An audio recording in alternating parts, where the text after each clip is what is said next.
Hi Leo, welcome to Higher Source Tarot for a tarot reading for all Leo, Sun, Moon, Rising, and Venus. Thank you to all of you for your support. I think of you every day and send you my love. And if you are new here, welcome to you. I post new readings every Friday, then again on Monday. So reading doesn't resonate, come back in a couple of days. You can watch a new reading. Fridays are always a general reading. Mondays are a different style every week. So one week there's a love reading. Another week it's more detailed Celtic cross style reading. I also do a longer term like quarterly readings, and I did a yearly reading. So if you like tarot and you like the channel, I'd love to invite you to subscribe to Higher Source Tarot. All right, what advice do you have for Leo? Sun, Moon, Rising, and Venus. What does Leo need to know, please, for the best and highest good of all concerned with Leo? Messages for Leo, please. Okay. So we'll start here with the tarot, and then we'll get into the angel answers.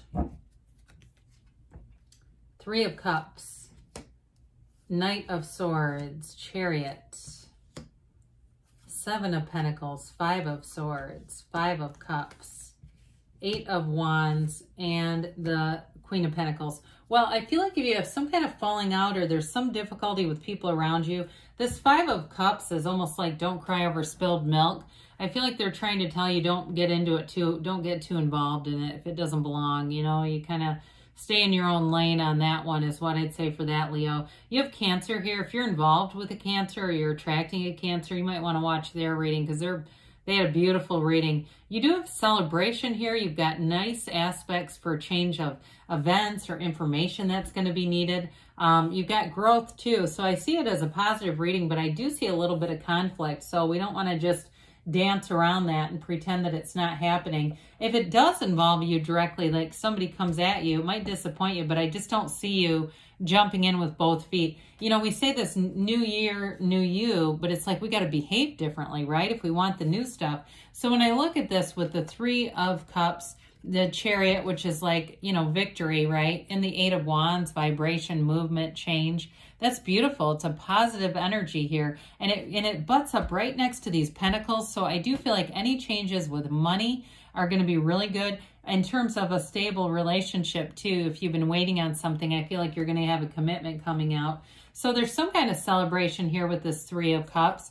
It's really a card too. Threes are about multiplication, growth, and they're the, you know, the development or expression of their suit. So Cups, of course, are about love, but they're also about that great life. This can be a reunion card too. So for some of you with the Seven of Pentacles and Eight of Wands, you may have somebody from the past who hits you up. There might be a good friend who shows up and says, hey, I'm in town. Are you available? Do you want to have lunch or drink? For some of you, though, it could be a love interest, too, who comes back around. And if it is the case, I feel like they're going to be very upfront. They're going to be bold. They're going to say what they need to say. If they didn't a long time ago, it'll come out now. But I do feel like they'll come with an apology. So I feel like anybody you're attracting, you've got an uplifted energy and you get what you are. So you've got to attract somebody uplifted. You're not here to play small and attract people who are struggling, right? So with this Knight of Swords, there's a boldness about this. And the swords are about seeking the truth, their mental clarity. This one can be a little bit aggressive. And with the Five of Swords, Five of Cups, I do get that. So I want to be open about that. But again, it feels like it's more you watching somebody, or it could even be you, okay? I do see if somebody's doing something passive-aggressive, I just don't think you want to deal with conflict. I feel like there's something about this where maybe you'd put your foot down, but I don't feel like you'd go after anybody. It's not like you're going at people reckless.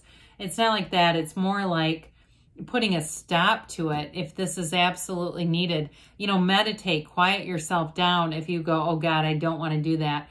That's what the tarot does for us. It gives us advice and direction. And so when we see ourselves in a situation, your blood starts to boil and you go, oh my God, I can't stand this.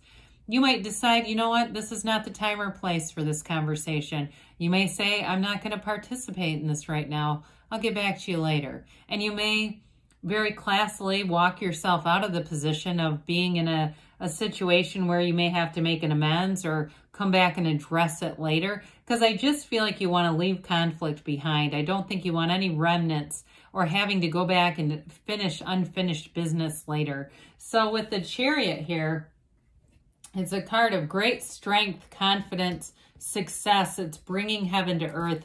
It's a card of bringing in balance too, though, between using your mind and the divine. So again, when we say meditate to quiet down the noise of the Knight of Swords stuff, it's also helpful here too, because we can roll over people, steamroll right over them.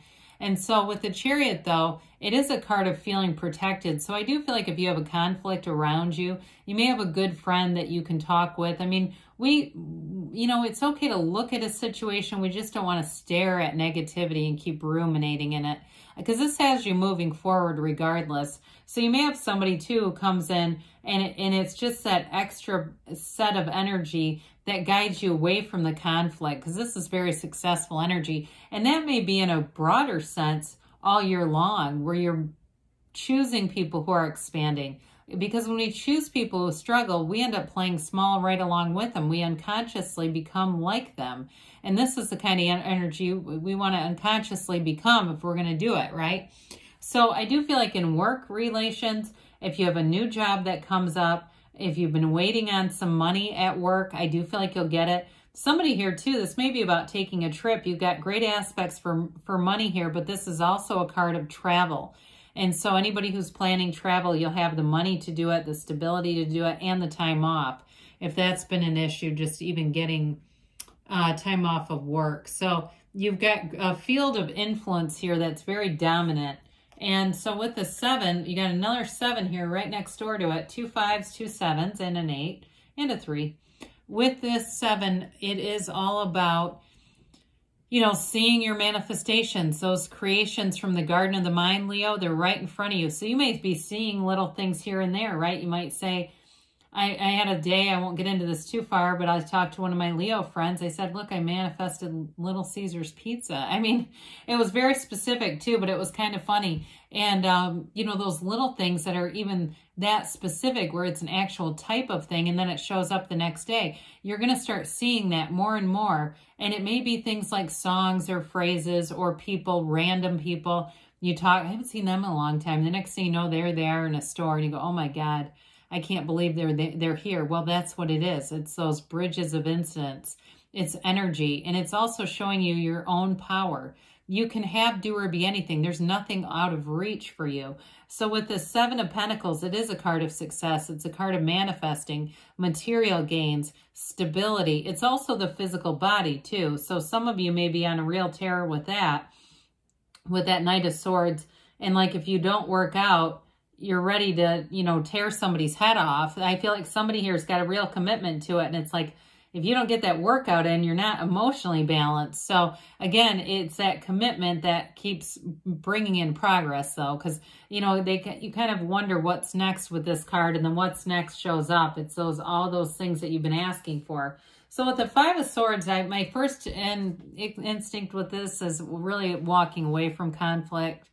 Even if you have to set your foot down, I know that sounds sort of counterintuitive, but it really is, the purpose of it is just going, I don't want to deal with this. I'm not interested in this.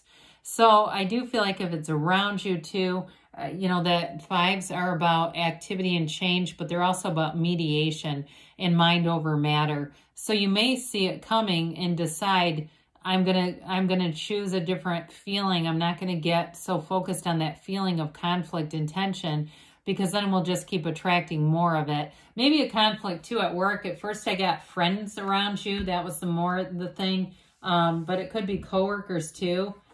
With that 5 of Cups, we talked a little bit about this. It really is the universe saying, don't cry over little problems, okay? We don't want to make them any bigger. And the more we focus on them, the bigger they become. So then it's not the don't cry over spilled milk. It's like, here's a gut punch, and it really doesn't need to be. It's that focus. There are other things around you that it will uplift you, other people who will uplift you and who will give you that energy or give you that feeling that you feel when you feel good around people. So again, I feel like you're going to be tailoring your friendship group to people who are motivated. They're uplifters, they're motivated. Somebody's going to a gym like a CrossFit or a boot camp thing. I think you're going to meet a whole new group of people that's going to be life-changing for you. So with the 8 of Wands here, it's communication, it's action, it's vibration, it's you, and you're making things happen around you. But it's wonderful changes. It's in the right direction in terms of a love relationship too. I mentioned you may have somebody who comes back around, or you may meet somebody new and it really takes off. It's the arrows of love. And so with this all around you, you're going to be attracting people that are more go-getters. That's what I really feel like. People who like to get out, who like to take care of themselves, who like to make their lives great. You know, it's that kind of energy. So I feel like you're attracting it.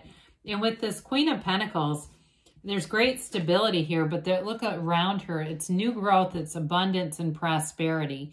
So anything to do with money and travel will be available to you.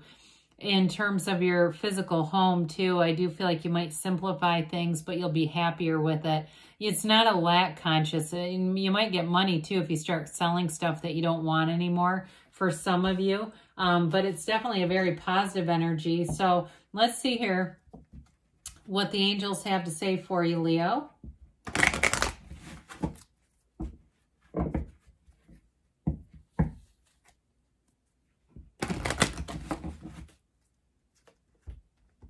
And get a timeline.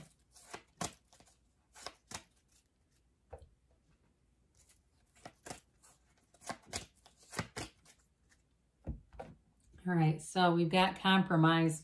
So, you know, with the there's definitely a conflict here, and it may just be kind of leaving well enough alone and pointing yourself towards the people you find interesting and fun and you have synergy with. You've got a golden opportunity here. So especially with the Chariot's all about big successes. They say be assertive here, and with the 8 of Wands, you should have no problem with that. You've got in the near future, and you've got a yes. So good things are coming for you, Leo. I love you, and I'll be back again soon.